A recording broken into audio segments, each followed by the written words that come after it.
하나님은 살아계십니다. 살아계신 주님이 오늘 우리에게 말씀 주시고 기도한 대로 응답해 주실 줄을 믿습니다. 아멘. 오늘은 복음의 준비 11번째, 이제 로마서 두 번째 큰 단락을 거의 마무리돼 가고 있는데요. 제목은 나는 행복한 사람이다. 나는 행복한 사람입니다라고 했는데 반말로 적였었는데요. 사람이든 사람입니다든 같은 것 같아요. 나는 행복한 사람입니다. 우리 옆에 계신 분들에게 이렇게 한번 격려와 인사를 하겠습니다. 저는 행복한 사람입니다. 인사합니다. 네, 대부분이 웃으면서 이렇게 해주시고 두 분은 울면서 하신 것 같아요. 행복이 쉽지는 않죠. 네. 자, 성도는 뭐 하는 사람이냐? 성도는 행복한 사람이다 라고 성경이 말합니다. 오늘 말씀이 조금 길었는데요. 8장 제일 긴 말씀이었는데요. 여기서 우리가 한 가지 이렇게 단어로 정확한 문장으로 써 있지 않지만 로마서 8장 후반절을 보면서 우리가 알 수 있는 것, 성도는 행복한 사람이다 라는 것을 알 수 있어요. 우리 신명기 있는 말씀 한 구절 보면 33장 29절 상반절에 이렇게 말씀하고 있습니다. 이스라엘이여 너는 행복한 사람이로다. 그리스도인은 행복한 사람입니다. 왜냐하면 하나님께서, 우리를 만드신 하나님께서 우리가, 성도가 행복한 존재다라고 선포하셨기 때문에 그런 거예요. 마치 우리가 태어났을 때 제 이름이 김현욱이죠.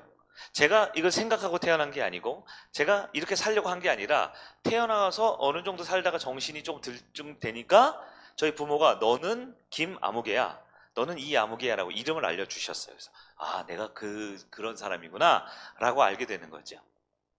그 다음부터는 어떻게 할까요? 저는 제 이름에 맞게, 제 직분에 맞게, 제가 책임지고 감당해야 될 그 사명에 맞게 살아가게 되는 것이죠. 네. 우리는 내가 느끼고 내가 생각하는 대로 사는 게 아니라 우리를 만드시고 지으신 분이 우리에게 주신 이름대로 살아야 합니다. 근데 우리의 이름이 뭐라고요? 우리는 행복한 사람이다. 한 번 더 따라해 봅시다. 나는 행복한 사람입니다. 그런데 고백을 이렇게 하지만 실제로 우리의 삶을 한번 돌아보면 행복했는가?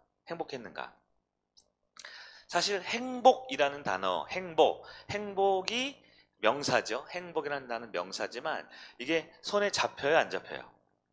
이 컵은 제 손에 딱 잡혀요. 네. 여러분 기도 제목 주신 이 컵이 왜 이렇게 무겁죠? 우리 장로님 물을 많이 주셨네. 네, 잡혀요. 종이는 손에 잡히죠. 행복을 잡아보세요. 잡혀요, 안 잡혀요?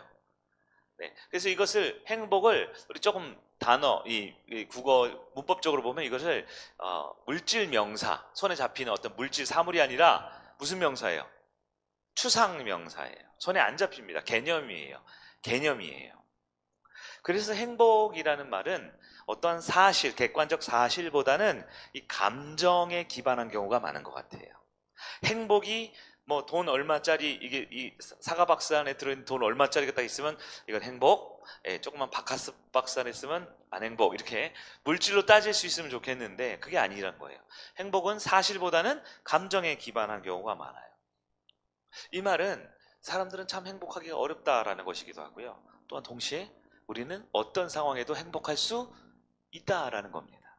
즉 행복은 실제 사실이 중요한 게 아니라 내가 어떻게 해석을 하느냐가 더 중요한 문제인 것 같아요. 똑같은 상황이 주어집니다. 그런데 전혀 다른 해석을 할 수가 있어요. 교통사고가 빵 하고 났어요. 그럼 어때요? 행복해요? 별로 안 행복해요? 별로 안 행복합니다. 근데 교통사고가 빵 하고 나가지고 허리가 좀 아프고 목이 좀 아파가지고 회사에 늦었어요. 이게 어떤 분한테 들은 얘기거든요. 너무 불행했대요. 그래서 회사에 1시간, 2시간 늦게 출근한 거예요. 사고 처리하느라고. 근데 아침에 이렇게 딱 출근해 보려고 보니까 그분이요, 회사 앞에 갔는데 회사가 없어졌대요. 네. 2001년도 9월 11일 날 미국에 있었던 이야기랍니다. 사고가 빵 나가지고 아이고 허리야 누가 내 차를 박았어, 참 불행했다라는 생각이 있지만 알고 보니까 9.11 테러로 그 미국에 있는 그 월드 트레이드 센터죠, 쌍둥이 건물이 와르르 무너져서 자기가 알고 있는 모든 사람은 다 건물 안에서 끔찍한 일을 당했다라는 거예요. 그걸 보면서 나에게 교통사고는, 작은 고통은 나에게 굉장한 불행이었지만 사실 그 교통사고로 인해서 나는 더 큰 불행과 좌절과 절망으로부터 피할 수 있게 되었다. 그래서 그 교통사고를 감사하다라고 표현하면서 간증하는 것을 제가 들었습니다. 여러분, 똑같은 상황에도 우리의 감정과 생각이 많이 바뀌어요. 그렇죠? 왜냐하면 우리 인간은 유한한 존재, 우리 인간은 완전하지 못한 존재이기 때문에 그렇습니다. 특히 요즘에 최근에 이 현대 사회에는 확증 편향이라는 표현을 많이 써요. 들어보셨죠? 이미 내가 가지고 있는 선 지식을 가지고요, 외부 지식이 들어와도 전부 다 내가 가지고 있는 지식으로 해석하는 거예요. 대표적인 게 뭐 정치 같은 거죠. 정치, 이 여와 야, 좌와 우 있으면요, 어때요? 어떤 특정한 사건이 나타나도 왼쪽에 계신 분들은 다 왼쪽이 맞다라고 해석하고, 오른쪽에 계신 분들은 다 오른쪽 그봐 이게 맞잖아라고 해석하는 것이죠. 화장실 들어갈 때 나올 때 생각이 달라진단 말도 있고요. 택배 주문할 때랑 받을 때 뜯어볼 때 마음 바뀐단 말이 있죠. 네. 그러므로 우리 그리스도인들은 이 행복이라는 우리 그리스도인의 이름에 걸맞게 살기 위해서 꼭 기억할 것이 있어요. 무엇이냐면 우리는 감정의 기준을 두지 말고 말씀의 기준을 두어야 합니다. 한번 더 따라해 봅시다. 감정의 기준을 두지 말고 말씀의 기준을 두자. 성경은, 하나님의 말씀 성경은 성도의 모습을 행복한 존재다라고 정의 내려주고 있습니다. 오늘 말씀이 로마서 8장 후반절에 있는 말씀이 우리가 왜 행복한지를 설명하고 있는데요. 이 말씀이 좀 딱딱해요. 좀 길어요. 그러나 이 말씀 가운데 우리는 그 원리를 꼭 기억해야 합니다. 그래서 우리가 느끼는 감정, 우리의 생각이 아니라 말씀대로 우리의 삶을 살아가는 여러분들에게 축복합니다. 성도의 이름이 행복한 사람이래요. 왜 그런가? 첫 번째, 우리가 하나님의 계획 속에 태어났기 때문에 성도가 행복한 존재래요. 미국의 유명한 릭 워렌 목사님이 있어요. 여러분, 목적이 이끄는 삶이라는 책 보셨죠? 예, 그분이 이런 이야기를 했습니다. 여러분이 태어났을 때 여러분의 부모님은 당황했을지 몰라도 하나님은 당황하지 않고 기뻐하셨습니다. 이게 사실 설교 제목 중에 하나 있었어요. 예. 여러분의 부모님, 여러분이 태어났을 때 당황했을지 몰라도 여러분을 지으신 하나님은 당황하지 않고 기뻐하셨습니다. 부모가 자식이 태어났는데 왜 당황했을까요? 그것이 이제 예상하지 않은 임신과 출산이었기 때문에 그러지 않을까요? 실제 미국 사회에서 많은 청소년들이 갖는 스트레스 중에 하나가 뭐냐면, 우리 한국에도 뭐 그런 일이 있을 수 있겠지만 미국 사회는 워낙 개방되어 있고 열린 사회에 있지요. 그래서 결혼하지 않은 상태에서 아이를 갖고 낳는 경우도 우리 이 동해안 쪽 사고보다 훨씬 더 이렇게 개방적으로 열려 있는 경우가 많잖아요. 그래서 많은 청소년들이 태어났는데 아빠가 안 계시거나 엄마가 안 계시거나 이런 경우가 많대요. 그럴 때 부모가 이런 표현을 쓴대요. 미국 표현으로 너는 사고였어, 이런 표현을 쓴다는 거야. By accident. 내가 원한 게 아니라 그냥 우연히 그렇게 된 거야. 사고였어. 이렇게 표현하는 게 미국 청소년들에게 이제 상처가 되는 그런 표현이라고 하더라고요. 하지만 그 아이에게는 내 부모가 계획하거나 내 부모가 나를 원해서 낳은 게 아니라고 생각하면 낙심할지 모르지만, 성경에 따르면 우리 그리스도인 한 분 한 분은 하나님의 계획 안에 태어났다라고 성경이 가르쳐주고 있다라는 거예요. 8장 29절 말씀이 그건데요. 한번 보면 이렇게 되어 있죠.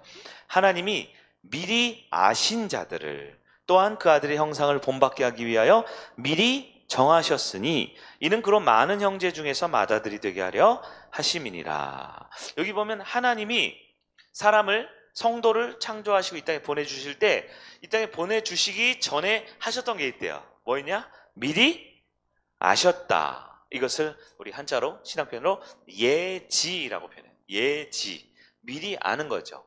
미리 안다는 게 뭐예요? 수능 점수, 수능 이 답을 아는 거나 또 그때가 왔어요. 이렇게 한 번씩 딱 올 때가 있어요. 우리 세아제 집사님이 안 오셔서 선풍기를 안 켰네요. 네, 우리 세아제 집사님 회사에 오늘 중요한 30주년 그런 게 있다고 그러더라고요. 네, 좀 켜주시면 좋겠어요. 네, 저기 켜면 살짝 춥거든요. 근데 추운 게 나아요. 이 매연이 좀 있기 때문에. 어디라고 있었죠? 자, 미리 아신 거, 예, 예지라고 합니다. 안다라는 건 뭐 수능 점수, 수능 그 답을 하는 게 아니고요. 주식이 오를까 내릴까, 뭐 비트코인 뭐 그런 거 오를까, 그게 아닌 게 아니라 우리의 존재를 이 땅에 딱 부모로 인해서 태어나기 전부터, 즉 우리가 이 땅에 태어나기 전부터 하나님은 미리 알고 있었다라는 거예요. 알고 있었다는 게 뭐예요? 몇 날 몇 시에 태어날 거야가 아니라 우리의 모습, 우리 성품, 우리가 구원받은 하나님의 자녀라는 것을 하나님은 미리 알고 준비해 놓으셨다라는 거예요. 그러므로 우리는 이 땅에 태어날 때 실수로 태어난 게 아닙니다. 우연히 태어난 게 아닙니다. 여러분, 이 시대의 가치관을 보여주는 게 뭐예요? 세상 모든 것은 우연입니다. 세상 모든 것은 우주의 시작은 뭐예요? 우연이다. 이게 진화론적 가치관이죠. 예, 물질주의적 가치관이죠. 근데 그럼 너무 허망하고 허탈하겠죠. 우연히 태어났다가 우연히 가는 존재. 그러나 성경은 분명히 말합니다. 우리는 하나님께서 우리가 이 땅에 태어나기 전에, 전 1980년 6월 18일에 이 땅에 태어났는데요. 1980년 6월 17일에 태어나기도 전에, 아니요, 어머니 뱃속에 있기 전부터 하나님께서는 저를 아셨고 저를 만들 준비를 하셨다라고 성경 말하는 거예요. 그러니까 우리는 실수나 우연이나 잘못으로 태어난 존재가 아니라 우리는 누구에서 태어났어요? 하나님의 계획 속에 태어났습니다. 그래서 우리는 행복할 자격이 충분히 있는 사람이다라는 거예요. 시편 기자가 이렇게 말하는 구절이 있어요. 139편 16절입니다. 내 형질이 이루어지기 전에, 여기서 형질은 이 사람의 이 신체 구조를 말하는 거예요. 머리, 팔다리, 뭐 심장, 허파 뭐 이런 거 있죠? 사람을 허파라고 안 하나요? 폐라 그러나요? 그건 순대에 있는 거, 죄송해요. 네, 폐 이런 거 있죠? 내 몸에 있는 구성 요소들이 이루어지기 어떻게 해요? 전에 주의 눈이 보셨으며. 여러분, 이게 인간의 상식과 인간의 이 논리 구조는 이루어질 수 없는 거죠. 이건 뭐예요? 하나님이 우리의 존재를 이 땅에 보내시기 전에 이미 하나님 알고 준비하셨다라는 거예요. 이게 하나님의 계획 속에 우리가 지음받은 존재라는 겁니다. 사랑하는 성의 성도 여러분, 우리는 하나님의 계획 속에 태어났습니다. 그리고 하나님 계획 속에 영원한 하나님 나라에 들어갈 것입니다. 그렇기 때문에 이 땅에는 작은 고난, 오늘 있었던 작은 교통사고보다 큰 절망과 죽음의 순간을 지키고 보호하시는 그 하나님의 계획을 신뢰하는 여러분 되길 바랍니다. 네. 두 번째, 우리는 왜 행복해야 하는가? 왜 이름이 행복이냐? 두 번째, 성경 말하기를 하나님의 꿈이기 때문이다. 하나님의 꿈이다. 여기서 꿈은 낮잠 자고 일어나서 나 무슨 꿈 꿨어, 이게 아니에요. 여기서는 꿈은 드림인데 이건 비전이라는 뜻이에요. 하나님의 놀라운 미래의 계획이라는 뜻입니다. 성도가 행복할 수 있는 이유, 아무리 삶이 어렵고 고난하고 괴로워도 우리가 행복을 할 수 있는 이유가 무엇이냐? 우리는 하나님의 미래이기 때문에 그래요. 하나님의 꿈이에요. 마치 부모가 자녀를 낳고 이 자녀의 커가는 모습을 보면서 흐뭇하죠. 비용도 들고 몸도 피곤하고 정말 귀찮고 때로는 내 자녀에게 뭔가를 해주는 것이 너무 아깝다라는 생각이 들지도 모르지만, 그러나 또다시 기대하고 또다시 꿈을 갖는 이유, 그것은 이 아이가 점점 자라서 아름답게 성장할 그 모습, 미래를 기대하기 때문이겠죠. 29절 뒤에 이렇게 되어 있어요. 로마서 8장 29절입니다. 하나님이 미리 하신 자들을 또한 그 아들의 형상을 본받게 하기 위하여 미리 정하셨으니. 여기까지만 읽을게요. 여기서 그 아들은 누구를 말할까요? 예수 그리스도를 말합니다. 로마서에서 말하는 그 아들은 예수님의 형상을 본받게 하기 위하여. 여러분, 여기서 우리가 성경에 구약에 나와 있는 형상, 또 신약의 형상 두 가지가 있어요. 구약의 창세기 보면 인간을 누구의 형상? 하나님의 형상. 이건 하나님의 겉외모가 아니라 영어로 캐릭터, 성품입니다. 우리가 가지고 있는 내적 성품이 누구를 닮았어요? 하나님을. 그래서 우리는 공동체적인 존재이고요, 우리는 하나님의 구원받은 자녀로 살아가게 돼 있는 거예요. 근데 신약에 오니까요, 하나님의 형상으로 지음받았던 인간들이 살아가는데, 신약에 보니까 그 중에 많은 사람들 중에 특히 구원받은 그리스도인들을 누구의 형상이라고 돼 있어요? 그 아들 예수님의 형상, 예수님을 어떻게 했다? 닮게 만들어졌다라는 겁니다. 하나님의 꿈 꾸고 있는 바가 여기서 보일 수 있어야 되는데요, 하나님의 꿈이 보입니까? 하나님의 꿈이 뭐예요? 우리 성도들이 누구를 닮는다? 당연히 모든 사람은 다 하나님의 형상을 닮아서 하나님의 성품대로 만들어졌는데, 죄로 인해 타락하고 무너지고 회개하지 않고 쓰러져가는 중에, 그 중에서 예수 십자가와 부활의 은혜로 구원받은 자녀들에게는 특별히 어떤 꿈이 있냐? 너는 그냥 태어나기만 한 게 아니라 너는 그냥 존재하기만 하는 게 아니야. 너는 결국 누구로 닮아간다고요? 예수님을 닮아가기를 기대하고 하나님은 꿈을 꾸고 있다라는 거예요. 하나님의 꿈이 있습니다. 우리 성도가 예수님을 닮아가는 겁니다. 네. 우리가 부모님이 있고 자녀가 있지만 자녀의 꿈이 있죠. 나는 경찰이 될 거야. 나는 우리 아이들 보면 우리 유치부나 초등부 전수할 때 보면 넌 뭐가 될 거야? 저는요 나무가 될 거예요. 저는 냉장고가 될 거예요. 이런 애들도 있죠. 맨날 냉장고 안에 먹을 거 많이 있으니까 그런 애들도 있죠. 저는 타요가 될 거예요. 이런 애들도 있어요. 꼬마버스 타요 아세요? 그러면 타요가 될 거 이런 애들도 있죠. 네. 아이들의 꿈이 천진난만하고 막 바뀌고 해요. 초등학교쯤 가면 약간 위인이나 위대한 쪽으로 갔다가 중학교, 고등학교쯤 가면 약간 현실적으로 요즘에는 그 돈을 많이 버는 직업을 많이 선호한다 하더라고요. 사실 직업이 꼭 우리의 모든 꿈은 아니지만 어쨌든 나의 꿈을 이루기 위한 과정으로 직업 선택도 아주 중요한 과정일 것 같아요. 근데 사실 부모가 기대하는 게 좀 다르지요. 부모? 모르겠어요. 구원과 상관없이 예수와 상관없이 그냥 세상과 똑같은 부모라면 돈 많이 벌고 좀 더 여유롭고 넉넉하고 편안하게 사는 것을 꾸는 정도밖에 안 되는 수준밖에 안 될지 모르겠지만 우리 그리스도인의 꿈은 뭘까요? 우리 자녀가 어떤 꿈을 꾸기를 원하세요? 네. 오늘 또 기도 제목이겠네. 네. 하나님이 사랑하는 자녀들 향해 꿈이 있습니다. 그 꿈이 무엇이냐? 우리가 예수님처럼 되고 예수님처럼 살기를 원하는 꿈이 있다라는 거예요.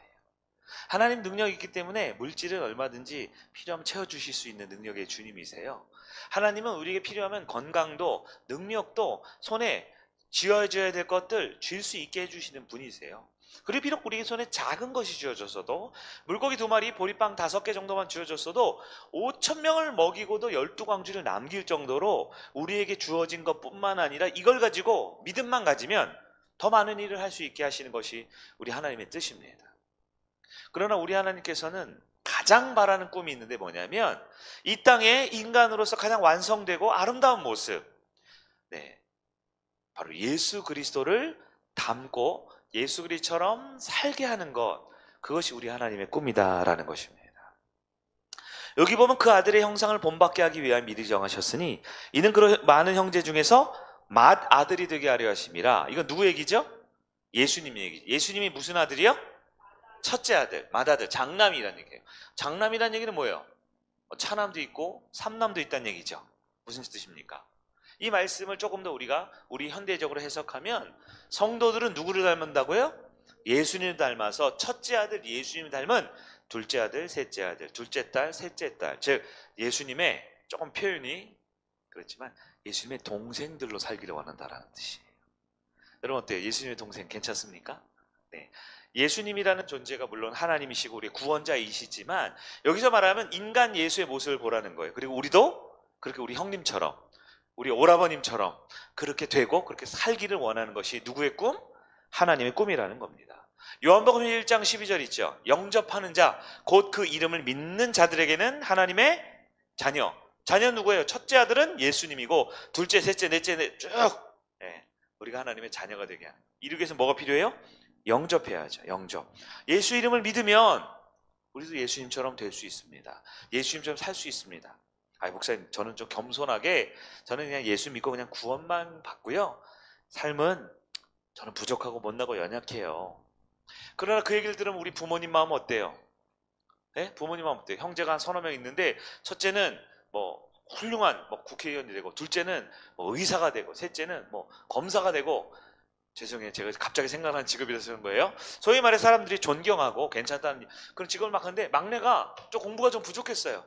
그냥 저는 그냥 다리 밑에서 구걸이나 하면 살게요. 저는 공부도 못하고 외모도 좀 그렇고 키도 별로 안 크니까 형님들은 의사, 판사, 검사 훌륭한 거 다 하고 저는 그냥 구걸이나 하면 살게요. 그 부모님이 그래 막내 하나 정도는 거지로 살아도 되겠지 하시겠어요? 부모님 마음 얼마나 아프겠어요. 그 말이 안 되죠. 야, 내가 너한테 의사 되라 그랬냐? 검사 되라 그랬냐? 아니야, 건강하고 멋있게 살아. 네 하고 싶은 거 해. 그러나 아들아, 꿈을 가져라. 딸아, 포기하지 마라. 네가 니를 포기하면 아무도 너를 붙잡아줄 수 없잖니. 근데 네가 너를 포기해도 포기하지 않은 사람이 있어. 바로 너희 부모야. 너희 부모 나는 너를 포기하지 않는다. 이렇게 말하지 않겠습니까? 우리 하나님께서도 사랑하는 성도들을 향한 꿈을 포기하지 않으세요. 많은 성도들이요, 왜 이렇게 자기 연민과 자존감이 이게 흔들리는지 모르겠어요. 아, 나는 안 돼. 나는 실패했어. 나는 못해. 그러면 나만 힘든 게 아닙니다. 우리를 위해서 기도하시는 우리 하나님께서 얼마나 마음 아프시고, 아니야, 내가 너에게 능력도 줄 수 있고 믿음 줄 수 있고 내가 너와 함께한다. 우리 지금 약속하고 있다라는 겁니다. 8장 18절에 이렇게 되어 있습니다. 생각하건대 현재의 고난은 장차 우리에게 나타날 영광과 비교할 수 없도다. 물론 우리 성도의 삶에 현재 고난이 있을 수 있어요. 조금 상처나 아픔이나 일이 잘 안 될 때가 있을 때가 있다라는 거예요. 그러나 우리 하나님의 꿈은 무너지지 않아요. 하나님의 꿈은 쓰러지지 않아요. 우리 하나님의 꿈을 신뢰하며 우리는 행복해질 수 있습니다. 행복한 삶을 살 수 있습니다. 우리 하나님의 꿈은 세계 여행하는 거나 우주 여행하는 거나 주식 대박 나는 거 아니에요. 우리 하나님의 꿈은 아주 선명하고 명확합니다. 오늘 말씀 로마서 8장 이거 기억하셔야 돼요. 8장 29절. 우리 하나님의 꿈은 우리가 작은 예수가 되는 것입니다. 그런 꿈을 놓치지 않고 행복하게 살 수 있는 여러분 되기를 바랍니다. 세 번째 넘어가도록 하겠습니다. 마지막 세 번째, 성도가 행복할 수 있어요. 행복할 수 있습니다. 왜 행복할 수 있냐? 첫째는 하나님의 계획 속에 태어났다. 우린 존재 자체가 하나님 안에 있었습니다. 행복할 수 있어요. 두 번째, 하나님은 우리를 태어나고 그냥 네 알아서 해라, 공부 잘하려면 하고 못하려면 말하라, 아니에요. 우리랑 끊임없는 기대와 꿈과 소망을 가지고 계세요. 우리 행복할 수 있어요. 마지막 세 번째, 그리고 우리를 위해서 지금도 뜨겁게 기도해 주시는 하나님이 있기 때문에 행복할 수 있습니다. 자녀들이 공부하다가 운동하다가 열심히 삶을 살다가 좌절하고 낙심할 때 우리에게는 부모님이 있잖아요. 부모가 기도해 주시고 부모님이 밀어주시고 격려해 주시지요. 우리 하나님도 그렇습니다. 태어나기 전에 내가 너를 낳을 거야 계획만 가지고 계신 게 아닙니다.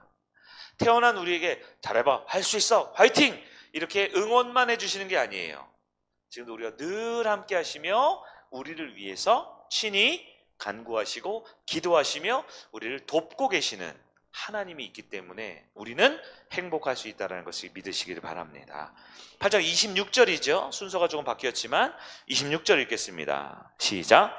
이와 같이 성령도 우리의 연약함을 도우시나니 우리는 마땅히 기도할 바를 알지 못하나 오직 성령이 말할 수 없는 탄식으로 우리를 위하여 친히 간구하시느니라. 아멘.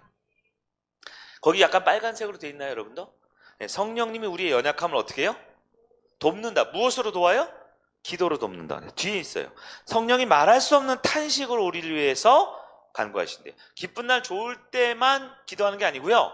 낙심하고 좌절하고 포기하고 싶을 때도 우리와 함께 울면서 기도하시는 거예요. 근데 저는 여기 색깔로는 표시 안 돼 있지만 참 도전받는 구절이 있어요. 뭔지 아세요? 우리는 마땅히 기도할 바를 알지 못하나. 우리는 뭘 못해요? 기도를 잘 못하는 거예요. 어떻게 알았지? 우리는 기도하자고 하는데 기도를 잘 못하죠. 집에서 기도 잘 못하죠. 네. 교회 왔는데도 기도가 잘 안 될 때도 있죠. 이제 이따 찬양 부르고 기도합시다. 기도하는데 기도가 잘 될 때도 있지만 잘 안 될 때도 있죠. 한 5분 10분 했는데 기도가 맴돌 때도 있죠. 기도하고 싶은데 염려와 걱정과 불안으로 가득해서 내가 기도하고 있나 아니면 걱정하고 있나 헷갈릴 때 저만 있어요? 여러분도 있을 때 있죠. 그게 바로 우리의 모습입니다. 여러분 기억하세요. 성경은 우리가 완벽해져라라는 게 아니고요. 우리는 문제가 있고 우리는 고통 중에 있고 우리는 한계가 있는 존재지만 하나님은 초월하시고 하나님은 정답이 있는 분이라고 그랬죠. 기도가 뭐는 겁니까? 정답을 말하는 게 기도가 아니에요. 아주 멋있고 유창하고 아주 고급스러운 표현을 하는 기도가 아닙니다. 기도는 뭐예요? 하나님 저 기도도 못하겠어요. 기도 한마디도 못하겠습니다.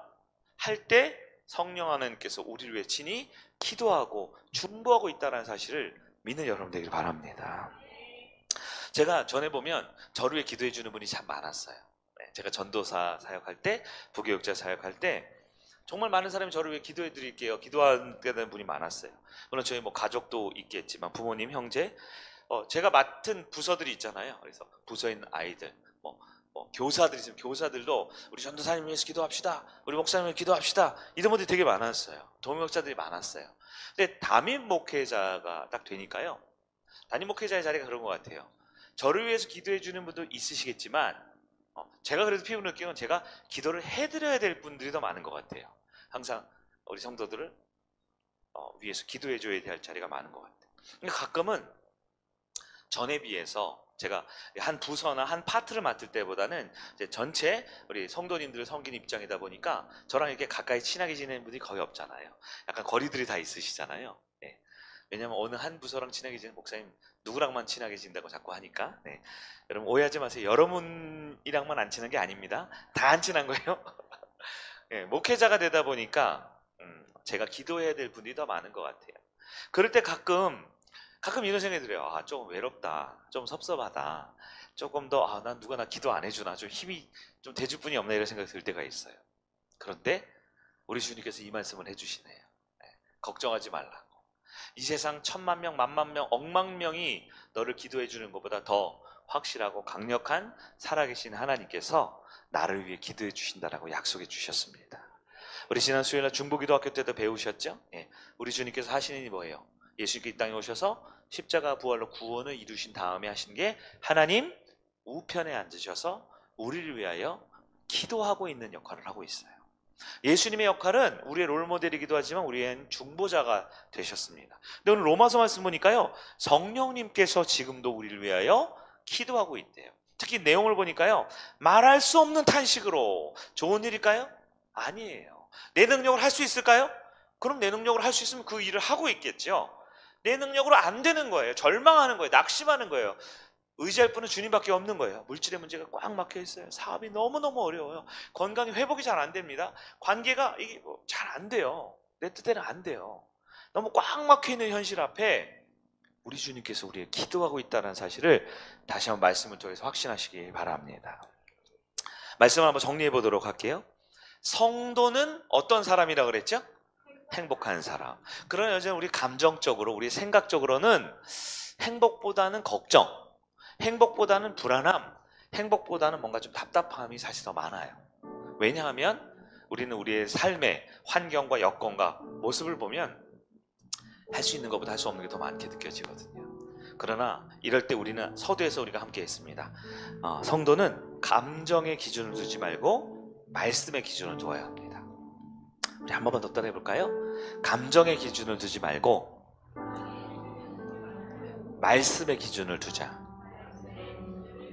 네, 성경은 하나님의 말씀은 우리가 하나님의 계획 가운데 처음부터 존재했고 태어났기 때문에 우리는 불행하지 않다라고 성경은 강력하게 우리에게 증거합니다.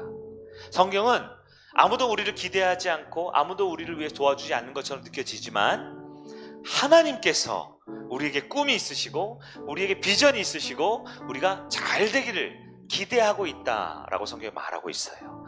우리는 행복할 수 있는 사람입니다. 끝으로 아무리 어렵고 힘들어도 우리를 위해서 말할 수 없는 간절한 탄식으로 기도해 주시는 성령님이 있다라고 합니다. 오늘 밤에 여러분 뜨겁게 기도하시겠지만 혹시 기도 잘 안 되셔도 그 성령님을 한번 바라보세요. 그 성령님께 내가 기도할 수 없어요, 기도가 안 나와요, 잡념이 들어요. 나를 위해 성령 기도하고 계시죠?